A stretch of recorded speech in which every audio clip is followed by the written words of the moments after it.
Good evening, everyone, and welcome to episode 25 of the Granite Cornerstone podcast. Joining me this evening, we have Brother John Glover. John, how are you doing this evening? I'm doing very well, thanks, Tim. How are you? I'm doing great, thank you. Also joining us, we have Scott Newberry. Scott, welcome to the podcast. Always good to be here, Tim. Hey, John. Hey, Scott. Joining our panel of usual hosts, our last host of the evening is Chris Busby. Chris, how you doing? Hey, brother, just fine. How are you? Doing very well.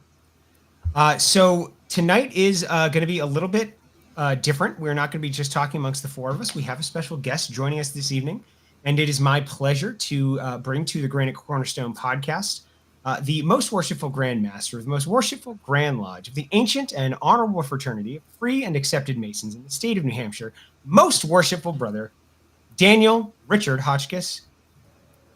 Most worshipful, welcome to the podcast. Thank you, Right Worshipful. And you've been practicing that introduction, I can tell. I absolutely have. As I have mentioned before, I don't often get the opportunity to give that introduction because generally I'm following the District Deputy Grand Master around. So it was my pleasure to do it, and it's our pleasure to have you here, Grand Master. So thank you for joining us. And John and Chris and Scott, great to see you all. Thank you, Good to see you, Grand Master. Good to see you. So as regular viewers of the podcast are aware, we have had the past two Grand Masters of the state of New Hampshire on this podcast in some capacity. Our very first season, one of the things that we had going on was we had Most Worshipful Brother Ken Clay on, along with two Grand Masters, one from Rhode Island and one from Massachusetts. Last season, we had Most Worshipful Brother David Collins on, with other members of the Grand Line. This is really the first time we've gotten the opportunity to speak to just the Grand Master about his role and sort of how that office operates. And in a way, especially, I think that not all of the brethren are going to be familiar with. So we're kind of here to learn a little bit about what it means for you, Dan, to be Grand Master and to fill that role for the state of New Hampshire. So Grand Master, does that sound like a good plan? Sounds like a very good plan. I look forward to it. Excellent. One of the first things I wanted to bring up, honestly, was I was with your secretary yesterday, secretary to the Grand Master, Worshipful Brother Dave Walters. And we were talking, and this was a social event that was going on. So Dave and I were there socially and just, chatting. And I mentioned that you were going to be on the podcast. I asked if it was on the Grand Master's calendar, and we started talking about the calendar. And he showed me your calendar. And I had another brother who was a brother from Massachusetts who was with us yesterday, and he said, that's a job that I just don't get. You've got to be retired. You've got to be doing all these things. And Most Worshipful, you are not retired. You are a working man, just like the rest of us here. I think the biggest question I have, and the one I want to really get into, is how do you manage to do everything that you have to do as Grand Master, right? Never mind the minutia of running the Grand Lodge, but the travel, all of these things, while also maintaining, a full-time job. I know that the last few Grand Masters have all been working guys, but you're the first one we've really gotten the opportunity to talk to about it. Yeah, it's certainly a balancing act, and I'm very fortunate to have an extremely supportive employer. And in fact, when I was elected as Junior Grand Warden, obviously I made some assumptions that I was going to continue on that path, but I had a conversation with them 6+ years ago to say, this is coming, and these are the types of things that I'm going to need some time off for. And they've been extremely supportive in that role. And in fact, for a number of years, pre-COVID, quite honestly, they were allowing us to use the conference room at my office for some of our meetings. So as I said, I'm very fortunate to have an employer that's very supportive of what I do outside of the office. And I'm also fortunate that I have the opportunity to work remotely several days a week. I do not have to physically be in the office. So that gives me a little bit more flexibility, particularly if I have to leave a little bit early to attend an event somewhere. So like I said, it's certainly been a journey, and it's certainly going to be a challenge going forward, just to make sure that all the work is still done in a timely manner. and then I'm still servicing the office of Grand Master appropriately. So, one of the things that kind of brought this up, obviously, is the amount of travel that you do. And I'd like to know, when you were coming through the line, and certainly as you were approaching the end of your term as Deputy Grand Master, having been elected, you've got that, 6 month or so period between your election and your installation. Did you have an idea of what your schedule was going to look like? You've been all over the place. You've been in Canada at least once. You've been to multiple New England states. You've been to DMLA events, rainbow events. You've been doing a lot of things. Was that sort of an inkling that you had coming into it? And what did you what have you thought so far over the last 2 months that you've been in this position? Yeah, certainly the first 2 months have been a little bit of a whirlwind. There were a couple special events thrown in there that aren't normally on the calendar. But certainly as Deputy Grand Master and coming up through the line, you have a general sense of some of these annual communications that you would be attending and get invited to. And because we're all working, fortunately, I've had the opportunity. It's been a little slower at work. I'm kind of out of my real busy season at this point. Being an accountant, my busy time is usually the fall through the early part of the winter. So at this point in time, during the calendar year, I'm a little bit slower at work. So I have a little bit more flexibility to be able to attend some of these events. And usually the spring is a busy time for Grand Lodge sessions. Immediately following our session in May, we traveled to the Grand Lodge of Rhode Island for their session that Sunday, Monday, and Tuesday. And then towards the end of that week, I was up at the Grand Lodge of Quebec. And just this past week, I was in Grand Lodge of Ontario, and then headed to the conference, Northeast Conference of Grand Masters, directly from there. Certainly has been, a busy time, but like I said, I've been able to balance that from a work perspective at this point. And my employer's been very supportive. And fortunately, I had a fair amount of PTO time built up at the office that I've been able to utilize that to get this time off. I don't want to monopolize any of the questions here. John, Scott, Chris, what's burning your brains here about this? Well, I actually have a question. And because you talked a lot about balance, between your duties as Grandmaster and work and whatnot. And I've always wondered, going up through the line, I expect it's the same problem as well, but it's magnified as Grandmaster. How do you balance being Grandmaster with your own personal Masonic journey? Or is that just become part of it? As a sitting Worshipful Master, some of the things that I would like to do as just a Mason kind of naturally take a back seat. And trying to imagine myself in your role is just mind-boggling to me. Yeah, that's a great question. And I think, that personal journey is a balance as well. But, the wonderful thing about this journey is I get to travel not only in state, but out of state. And I get to experience some of those things for personal growth that we all get to experience on a regular basis in our lodges as well. I have the opportunity to be able to travel. When I was in Ontario this past week, Most Worshipful Brother Akram Elias, past Grand Master of the Grand Lodge of Washington, D.C., was there, and he was their guest speaker. So I had the opportunity to just kind of sit and enjoy the fellowship and the brotherhood and whatever it was that he was presenting at that particular point in time. So in that regard, I do still have that opportunity to be able to experience and help grow and develop and improve myself along that journey. Nice. So you mentioned Chris is trying to speak and he's muted again. I'm muted again. Responding to things on some of the channels and trying not to clack. I apologize. Chris, it would be a podcast if you didn't do it at least once. That's true. That is true. So, one of the things that we have sort of a initial session that we, sort of talk a little bit before the podcast. And one of the things that came up was that you Grandmaster, had never been a district officer, a distinction shared by Most Worshipful Ken Clay as well. Before being appointed, you were Grand Treasurer Yep. for several years. But we were talking about a little bit of your experience, and you were master of your lodge for eight terms, In total. 8 years, I believe, if that Yeah. was 8 terms. Yeah. correct. And you also helped to shepherd your lodge through a merger right before right during your final time in the East, if I remember correctly. Correct.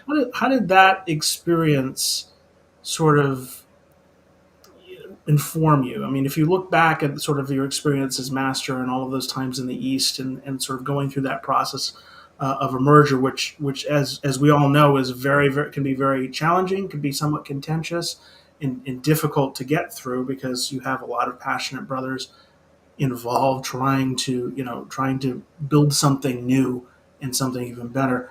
How did that experience inform how you've become and then your role as Grand Master? Yeah, I think certainly being, having to sit as master of my lodge 8 terms in total, first in 92, then again in 99, and then from 2005 to 2010, which is the year in which we merged with Lafayette Lodge.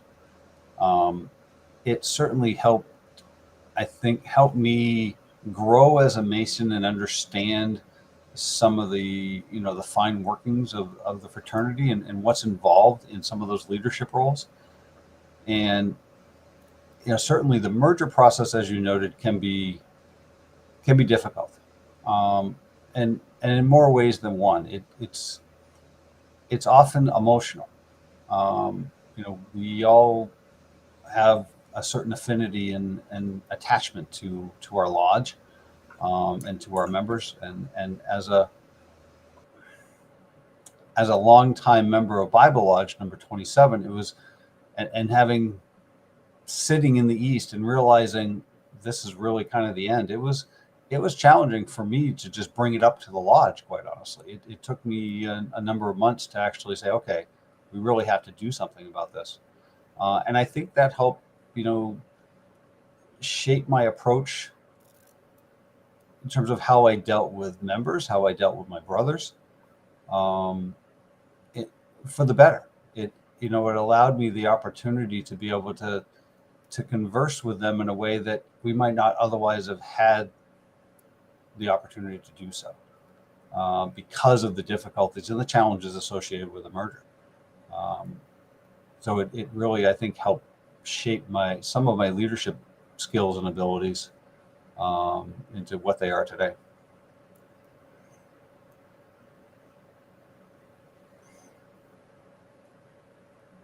Now it's Tim's turn to be muted. Normally, I never mute myself, but I've been coughing, so I muted myself, and now I'm pulling a Chris Buds. Oh God! At least it has a name. That's a good name. Yes, it does. Appreciate it. One of the things we talked about in our prep call, and I certainly have been thinking about since you headed towards the Grand East, is sort of the legacy you get to leave behind as Grand Master. And obviously that's going to be different for each Grand Master, the things that they do, the decisions that they make. But I think one of the things that, we talked about specifically was your attendance, and you brought up Akram Elias and the Grand Lodge of DC. You had an opportunity to go to Washington, DC at very early on in your term as Grand Master and represent the Grand Lodge of New Hampshire at a 300th anniversary ceremony for Anderson's Constitution. And part of that event was putting yourself and your name on a plaque as the Grand Master of New Hampshire, in that time, that will sit in the House of the Temple, the headquarters for the Scottish Rite Southern Jurisdiction, essentially forever. So what is it that has been going through your head as you think about, coming into this role fresh and going straight into these activities, and then, sort of the legacy you get to leave either New Hampshire or leave Masonry as a whole over the course of the next 2 years as Grand Master? Yeah, that particular event was certainly not something that was necessarily on my radar. They had been talking about, planning that event for a while. And it had been somewhat in conversation, say in February and March. And honestly, I didn't realize the extent of that particular event until I actually got to experience it. So I was able to make the trip from, I happened to be at the DMLA ISC session in Cincinnati, attending that event. And I was able to take a flight on that Friday to go to the House of the Temple for that particular event and attend there. And it was a really very special event that I will remember for many years to come. We had the opportunity to sign a special proclamation that Most Worshipful Brother Elias had drafted, and he actually had 23, I believe, copies of that particular proclamation, and each one of those copies had been originally signed by His Royal Highness the Duke of Kent, the Grand Master of England, and it was brought over by the Pro-Grand Master. And he was in attendance at this event, and each of the Grand Masters that were present, which included all of us from the original 13 colonies, which are really quite special, basically walked around a table and originally signed each one of those documents. And we all got to take an originally signed one of those proclamations home with us. And it'll be on display in the Grand Lodge office when I have the opportunity to finalize its framing. So that particular event was certainly something that is very special, and it wasn't necessarily on my calendar as a big event, but as it got closer, they were really hoping that those of us from the 13 colonies, that the actual Grand Masters could be present for that, and the fact that they had this plaque prepared that is sitting in the dining hall at the House of the Temple with all of our names on it is just incredible. And I look forward to going back someday and maybe sharing that with my family who weren't able to join me on this trip. So. I mean, that's impressive that you've been able to experience that so early on in your term as Grand Master. And I think, what are obviously bringing your family there and seeing that and having your name there forever is important. But what does that make you think about? When you came home from that event and realized the impact being Grand Master had, did that change anything about the way you approached the position? Did it change anything about the way you thought about it? No, I don't think so. I think, each one of us who have the opportunity to be in this role, hope that we can leave a good legacy behind us. And, we also realize that, we're here to serve the brethren of New Hampshire. I mean, that's what you all elected us to do. And I still have a long ways to go to continue to work on that. And I certainly hope that the legacy that I do leave behind is one that will, live on and help our craft here in New Hampshire continue to grow and improve. I mean, that's ultimately what we're looking to do. So we've talked now for nearly 20 minutes about what you've done in the last 2 months, right? You've still got 22 months of this. Mm-hmm. So what is it that you're looking forward to the most that you know about in the remainder of your term? What are the sort of things that are getting you excited about being Grand Master as you progress through this term and, as you look to the future? Yeah, I think, certainly the first couple months have been designated or to really kind of a fair amount of out-of-state travel. I'm certainly looking forward to getting out to our lodges, getting to our lodges of instruction in the fall, attending. I had the opportunity certainly in the first few months to perform a number of Masonic veterans programs, and those are very special. We have the opportunity to honor some of our senior members in the craft with Masonic awards. It's really a very touching and very special event, and I am always very honored to be able to do that. But certainly going forward, my term theme is remember who you are and what came you here to do. And I have that acronym for IMPROVE, which is to inspire, mentorship, programs, ritual, outreach and communication, value, and education. And I'm really looking forward. I've got a couple committees working on both membership and mentorship. to be able to update our mentor program so that we can, have that available for our lodges to utilize as a tool going forward. Our membership committee is active in responding to various inquiries we receive, either through the website or through the Not Just a Man, a Mason campaign put on by the Northern Masonic jurisdiction that we're a part of. So they're working very diligently on those. And, the hope is that all of that provides value for our lodges and for our members so that they see that the true value of Freemasonry and what we have to offer, not only each other as brothers, but those in our society as we move forward. I mean, yeah, it sounds like you've got quite a bit to work on over the course of the next 22 months, and you've got a plan in place. I do not envy your district deputy grand masters having to remember that acronym. That's why I built the challenge coin. It makes it easier for them. Yes, it does. I have had a peek at that, and I think that it does make it helpful. But it was easy to remember when I was a district officer. Kenny was really short. Yeah, He was. But I think the improved plan speaks to a lot of the things that we don't always talk about. Mentorship, being an inspiration to your brothers and to others of the craft, like those are things that I think are really important. And Dan, this has been a part of, Masonry's been a part of your life since you were a teenager. Yeah. And I think that, we can clearly see in you, Grandmaster, the result of being inspired as whether it's a member of a youth organization, whether it's a line officer or a new Mason, sort of how that, those efforts really do pay off. So, I think that's great to see. And I'm looking forward to seeing how that plays out over the course of the next, several months. Well, I had a lot of great mentors growing up.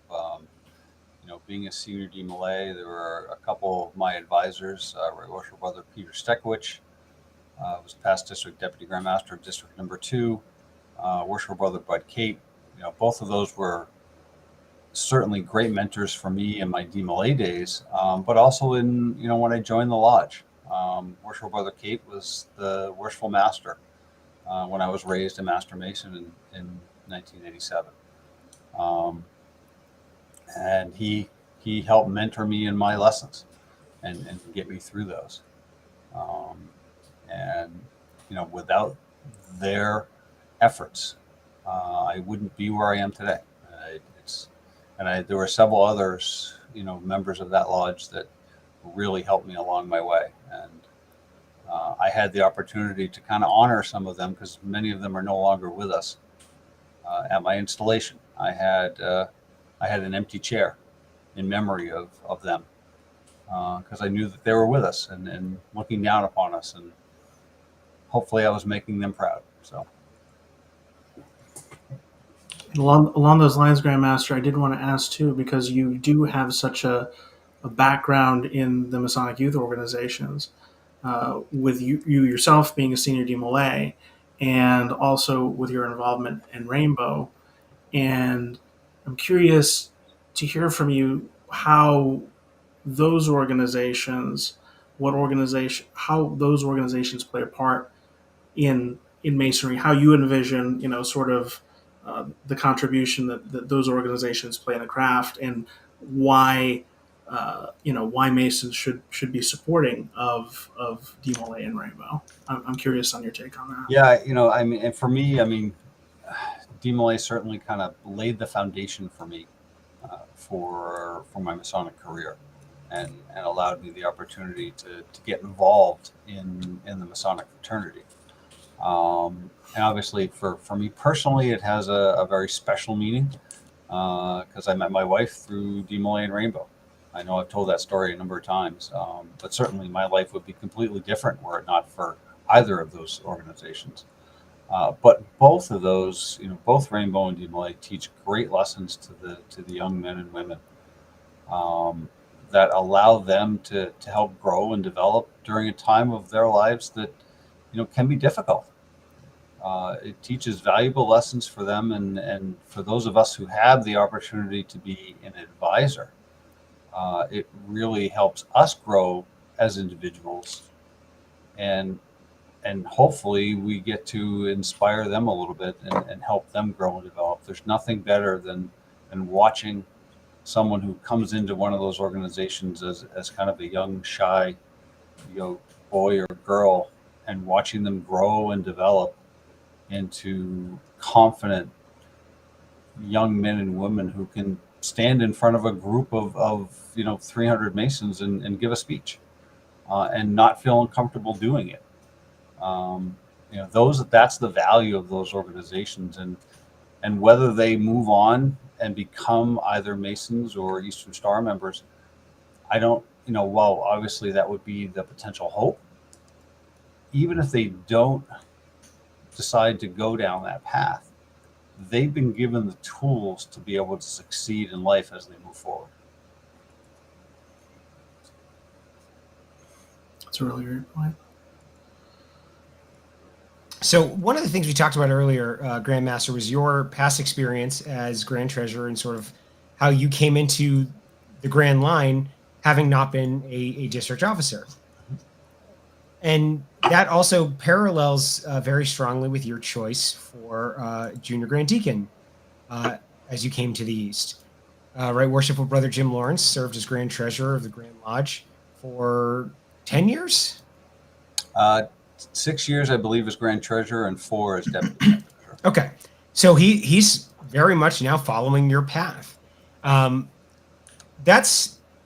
We've talked to past Grandmasters about this, but that decision, who is going to be your Junior Grand Deacon, I think is one of the strongest legacies that we end up leaving behind, as whether it's Master choosing, your junior line officers, or in your case, a much bigger decision, choosing your Junior Grand Deacon.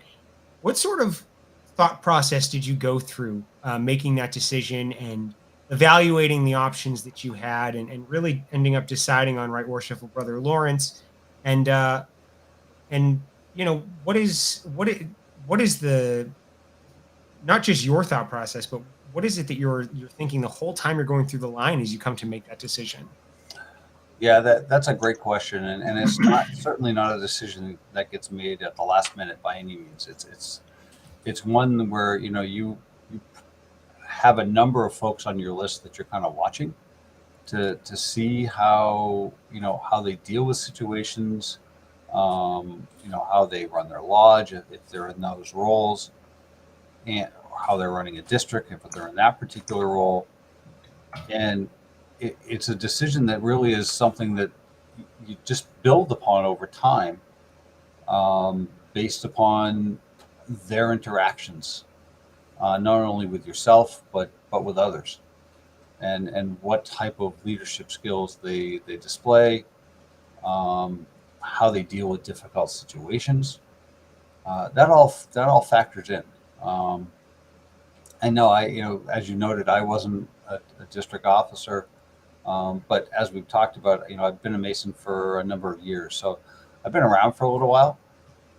So I've kind of seen how some of those work, some of the inner workings are, even though I was not specifically in those roles, and obviously neither was Most Worshipful Brother Clay. But we've had the opportunity, and certainly Right Worshipful Brother Lawrence has as well, to be in other roles where you've been able to assess their skills, and you're not looking necessarily, while you're looking right now at where they are, you're also thinking about the future, because you have to really kind of assess where you think they're going to be 10 years from now, and are they going to be that individual that you thought they were today. But I do think one of the great things about our particular system in New Hampshire is yes, it's a 10-year progression, assuming you get beyond the Junior Grand Deacon and Senior Grand Deacon part. Those two positions, while they are certainly appointed, it gives those individuals an opportunity to kind of show the brethren who they are during that period before they get to an elected position.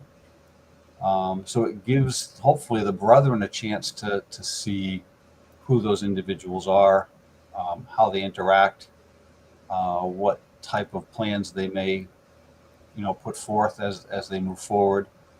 And because our line is progressive, each of us going through those particular roles gets to see a little piece of the puzzle as we move forward. So we get to fill various roles, and we have the opportunity to be able to grow and develop through that process. So that by the time you do get to have the honor of being elected Grand Master, you have a good working knowledge of not only Grand Lodge, but kind of how things work within our state, within our jurisdiction, with the various lodges.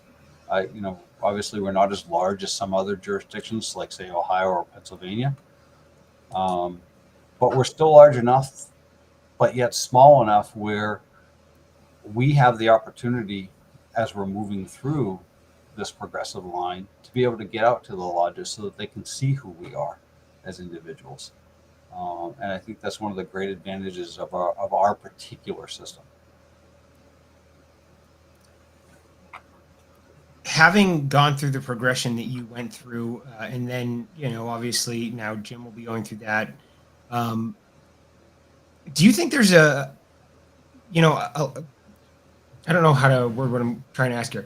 Do you think there's a value in having that bigger picture that somebody like the Grand Treasurer may have of the way Grand Lodge operates, as opposed to a district office where a district deputy Grand Master may only see a fraction of the big picture because he's really focused within his district? Do you think that being somebody like a deputy or by a Grand Treasurer, for example, where you've got probably some of the most behind the scenes insight into Grand Lodge operation, do you think that gives you an advantage? Do you think it changes the way you approach the position over somebody who may have served as a district officer? No, I don't think so. I think each one of those roles plays an important part in New Hampshire, and I think as a result, each one, whether you served as a district deputy Grand Master or a district officer, or in my case, Grand Treasurer, they provide you different tools and different skills that you bring to the table. And I think the one of the great things about our particular, line in our system is that each one of us that are in those roles all come from different backgrounds. Our Masonic journey was a little bit different. We came to the fraternity potentially for different reasons, and we all have, different jobs and responsibilities outside of Masonry that we get to draw on and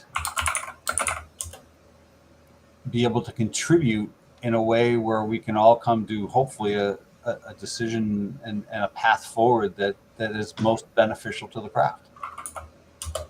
Excellent. So Dan, since you're now at the Grand Master's chair, if you take and think back to when you were appointed Grand Junior Deacon, what would you say is probably one of the, like a misconception or a thought process of what you were expecting when you got to the Grand East versus when you started? Oh, great question. Because I know all of us, when we're appointed as junior deacon for a lodge, we think of all these wonderful things when we get to be mastered. It's different. I'm just wondering, what was kind of the impact that you had when you moved your way through? I think ultimately we all have these great ideas when we get appointed to these roles, and sometimes I think we can accomplish more than we really can. So you kind of as you're moving forward, you kind of realize, oh wait, I can't do all of this that I really want to do. You have to be able to pare it down to something that's actually manageable. Yes, 2 years is a great amount of time for us to be able to hopefully accomplish something, but it's still only 2 years. And there certainly may be things that we had in our thoughts about what we would like to accomplish that perhaps we need to say, okay, is there somebody else that may want to try to work on that if that's something you're interested in? So I think that was the biggest challenge is, and just understanding. And for me personally, I will say that being called most worshipful right after I was installed took some adjusting.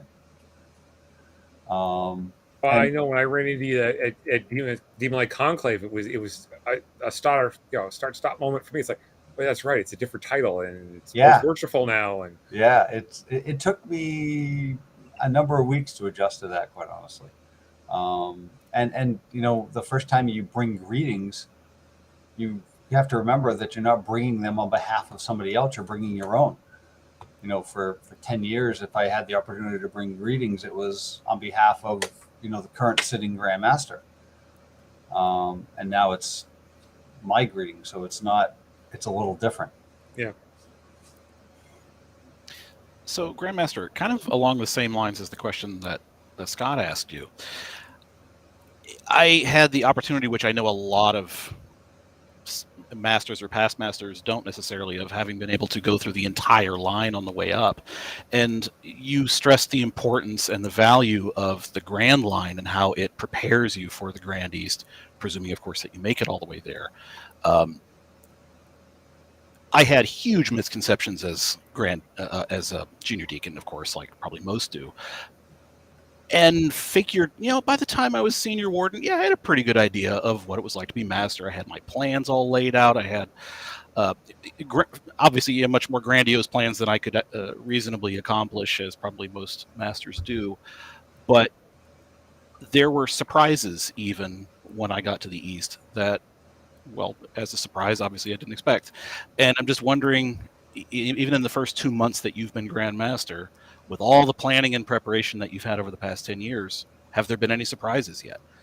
Yeah, there are always surprises that you don't necessarily anticipate. But the nice thing is that, you know, through our time in that line, hopefully, and no matter whether it be in a lodge or whether it be at the Grand Lodge level, you've had experiences that hopefully have helped shape your decision-making process, so that when those surprises do occur, you can deal with them appropriately and move forward. And if you need to, you know, whisper good counsel in a brother's ear, you know, hopefully have had that experience previously.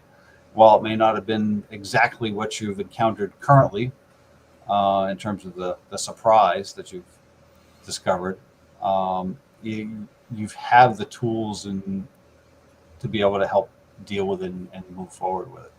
But yeah, there's always surprises. You can't plan for everything. Of course not. And any aspects of the position itself where you anticipated something to be either really easy or really difficult, and it ended up being totally the opposite from what you expected? No, not really. I think, you know, as you know, a lot of folks would say to my wife, you know, are you ready for him not to be home? And she would look at them and say, he's already not home. So, you know, we've been planning for a number of years for this, and as I said, I think that progression really does help you in that regard, because you do at least get, while you might not have the opportunity, say, to travel as much as you would when you actually get to the position of Grand Master, particularly to other jurisdictions. We do, because each one of us are still working full time, we do take those opportunities to say, okay, I can't go. Deputy Grand Master, can you go? If not, Senior Grand Warden, can you go? So they have the opportunity, and much like in a lodge, I would say, I don't think anything actually prepares you for sitting in that grand chair until you're actually there. You know, the first time you have the opportunity to do that as worshipful master in a lodge, it's a different perspective, right? Mm-hmm. And I will say the same thing sitting in Grand Lodge. You know, when I was installed and, you know, was sitting in that chair, it was a very different perspective, even though I, you know, been right next to him for the last couple of years. You know, being in that central chair and you know, being the Grand Master was not surprising, but just the perspective changes a little bit.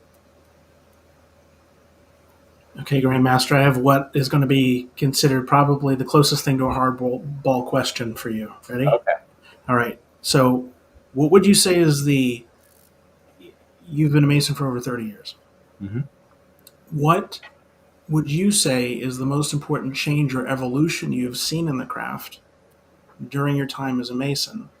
And then what do you envision in your term and going forward is the largest challenge that we face as a craft? Couple things.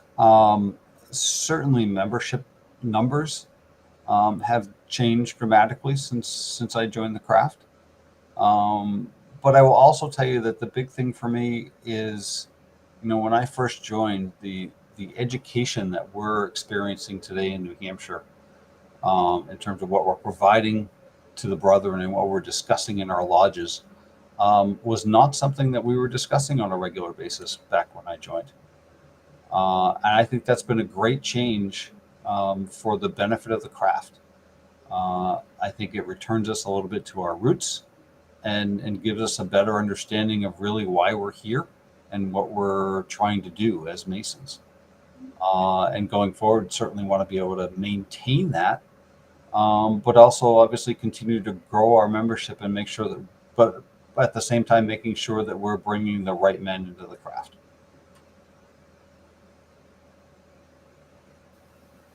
That's interesting. It made me think about a question that I had on the tip of my tongue earlier, but totally forgot. If you ask any brother what is Masonry to them, you'll get a different answer, of course. Absolutely. And being somewhat down the food chain, it's easy to have one's own, perhaps rather decided opinion as to what Masonry is and share that. Being the Grand Master, I would expect you don't really have that luxury. I mean, you can have your own opinion, but you kind of have to be all things to all Masons. How do you deal with that? Yeah, that's a great question, John. I think the important thing is for each of us to realize that this journey is unique to each and every one of us, and we all came to the craft for different reasons. And I think at the Grand Lodge level, we have to be cognizant of that, so that whatever programs we are putting forth are diverse enough to be able to accommodate as many of those needs and those, why these brethren came to the craft, so that they don't feel excluded.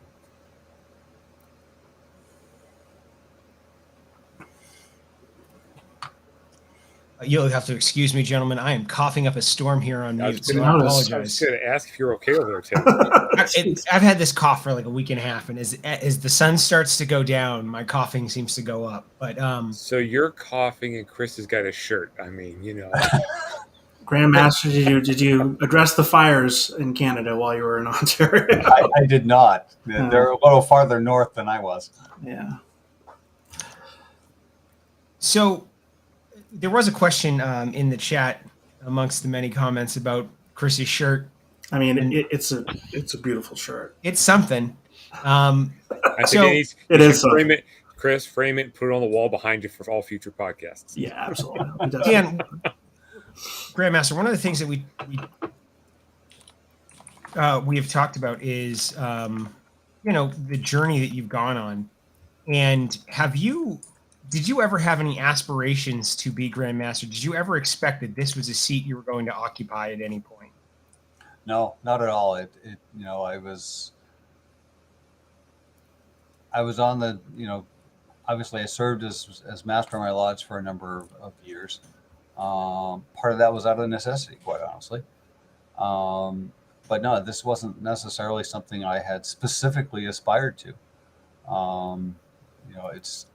I've always been, I hope, one of service, and to have the opportunity to be able to serve the Brethren of New Hampshire in this role is really just a great honor. And I was certainly very honored when Most Worshipful Brother Aronson asked me if I would be his junior Grand Deacon. Certainly wasn't a question I was specifically expecting. And so it took me, after my, picked up my mouth off the floor,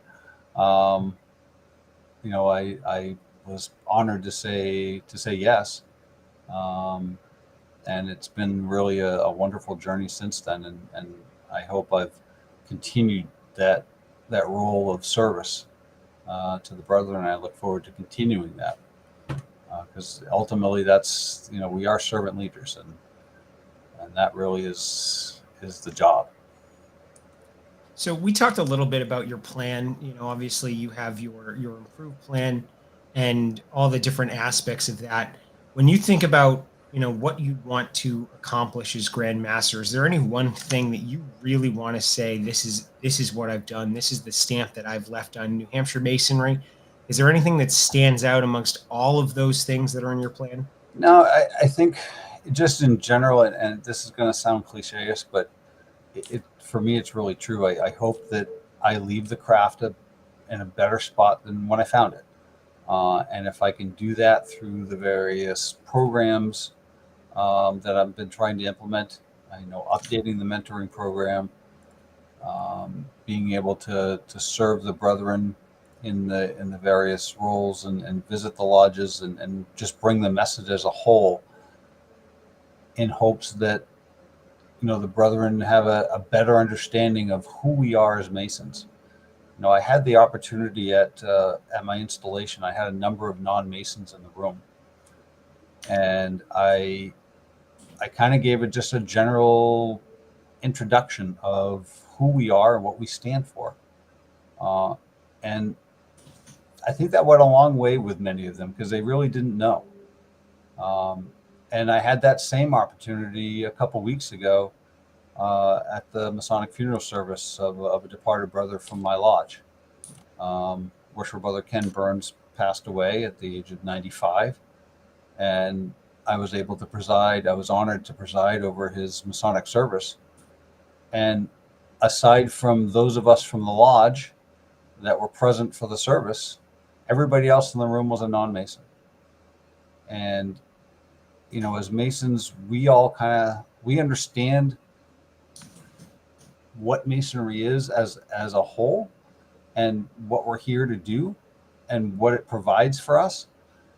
But we also have to remember that when we leave the doors of the lodge and go out into the community, when we act as we're supposed to act as Masons, we have the opportunity to show the world who we are through those actions.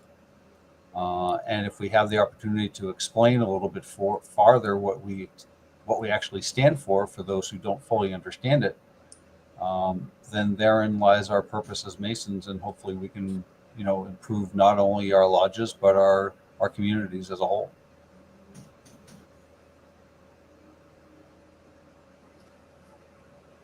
Any other questions from the gentleman here on the panel? I think you asked all the good ones, Tim. I try. He did. One of the things You're good at that. There's a reason I got this I job. was just gonna say that's why he's in that role. One of the things that we have not touched on that I want to make sure we do address is the charity that you and your wife have chosen to represent as Grand Master, and you've already started fundraising events and putting yourself in precarious positions. What, the dunk tank? The dunk tank, yes. But you obviously you've been raising money and trying to promote a specific charity. Why don't you tell us a little bit about that and sort of how you came to that decision and how you think that that charity and Masonry, function together in a way that is helpful to both organizations. Yeah, I cannot take any credit for this. This was entirely my wife's idea. She decided that she didn't want to create like a special pin as some ladies have done in the past. And we all have been touched by cancer. Certainly our family has personally. We certainly know brethren who have been touched by it. So it was really an important charity for my wife to be able to say, this is what I want to support. So she's going to do some various events during the year. Grandmaster, I'm sorry to interrupt you. Yeah. We've only talked about the charity. We haven't actually said it yet. Yep, So I was before you getting go any further, okay. Yep. I just want to make sure we get there before, Yep. you know, No, we and I think we already appreciate talked that. about it. So she has chosen the American Cancer Society. And while it's certainly a national organization, it's one that many know, and it's one that really does great work in terms of research, in helping to provide hopefully cures for cancers, or at least great treatments. And so she and I actually made a donation to start off my year to the American Cancer Society on her behalf.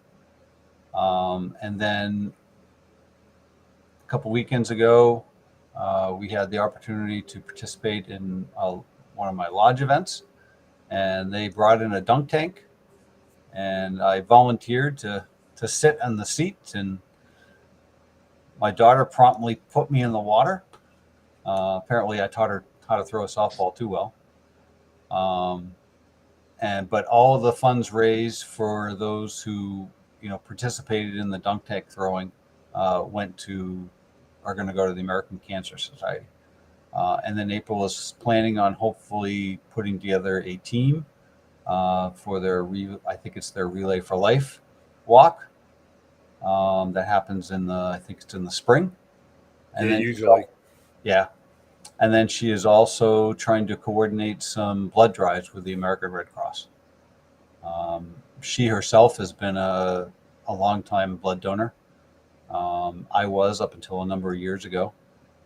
So being able to support that charity and the American Cancer Society, as well as the Red Cross, who we know provide crucial elements of blood and blood products to those going through treatments. We'll hopefully we can make a little bit of a difference in that regard. That is excellent, and I'm glad to hear that. Again, we don't often have the opportunity to talk about those things in a larger format or in a place like this. And Grandmaster, I'd like to thank you for joining us this evening. One of the things, at least 4 out of the 5 of us know what it's like to walk into a lodge with a purple apron on, and especially when those lodges may not see you all that often. The other one knows what it's like to be sitting in the east when the purple aprons walk in, or in his case, when all the past Grand Masters walk into his lodge, the Center of New Hampshire Masonry over there. But being able to understand who you are as an individual, being able to understand the thought processes that you have as Grandmaster going through that process, I think really helps. I don't want to say humanize the position, because obviously you're just a brother. You just happen to serve the lodge in a higher capacity. But I think that this has been a great opportunity to kind of understand a little bit about what goes on behind the scenes that most brothers don't get to experience. You commented earlier that New Hampshire is a very fortunate jurisdiction because of the interaction we get to have with our Grand Master. And obviously, having gone to our Grand Lodge meetings and being a Grand Lodge officer, I've met Grand Masters from all over the Northeast. But there are members of the Grand Lodge of Massachusetts who will never meet their Grand Master because of how big that state is and how hard it is to get around. And that's not even one of the biggest jurisdictions. So the fact that you're able to get to all those lodges and meet with people in every district and present your message personally is important. But I think the other side of that is what we're doing here, and really seeing how you have gone through the process and understanding it. So thank you for joining us this evening. Before we sign off, is there any final words you'd like to share? Is there anything you'd like to add about anything that we've talked about?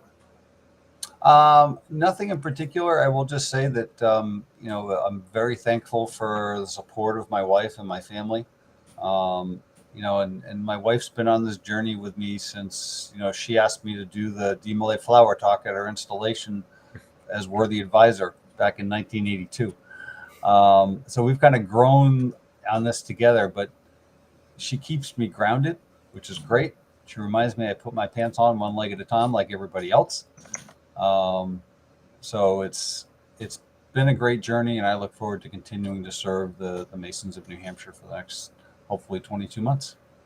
Well, we look forward to seeing your progress as Grand Master, and maybe before you're done, we'll have a talk again to talk about what it was like and sort of look back That'd be on great. where you are today versus where you will be, because I think that this has been a unique opportunity, and Chris, you were very instrumental in making this happen, getting this all arranged. So we appreciate that, and thank you to our audience for joining us. Chris's shirt is available at Old Navy, $14.99. Yep. There's one here in Merrimack at the outlets. You can stop in Nashville. There's Old Navy's all over the place. If anybody wants to get that same shirt, we may all be wearing it next month. We'll see. I think it's a great idea. Speaking of next month, I'm ordering them already. We'll be back on August 27th, same time, same channel. So please join us then for our next episode of the podcast. And before Scott yells at me, if you have any thoughts, comments, concerns, or questions, please feel free to email us at granitecornerstone@nhgrandlodge.org. We are more than happy to hear from our audience. And we look forward to seeing you all again next month. Thank you all. And thank you, Grandmaster, again for joining us. Thank you for having me.